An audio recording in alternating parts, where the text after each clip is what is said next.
কর্মীদের প্রতি মাসের বেতন করতে হবে। কর্মীদের প্রতি মাসের বেতন প্রদান করতে হবে।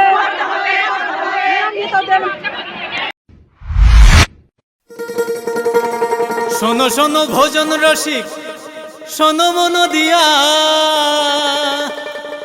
ঝাঁঝের স্বাদে রান্না করো লং তরাই দিয়া। ইলিশ সর্ষে পোস্ত বাটা যেমন ইচ্ছে নাও, মালাই চিংড়ি মাংস কষা চেটে পুটে খাও। আহা চেটে পুটে খাও, আহা চেটে পুটে খাও। লং তরাই কাচ্চি ঘানির সর্ষে তেলে টেস্ট, যে খাবে সেই বলবে লং তরাই বেশ। লং তরাই সর্ষের তেল, ঝাঁঝে স্বাদে তোমাকে চাই। আহা লং তরাই বেশ, আহা লং তরাই বেশ।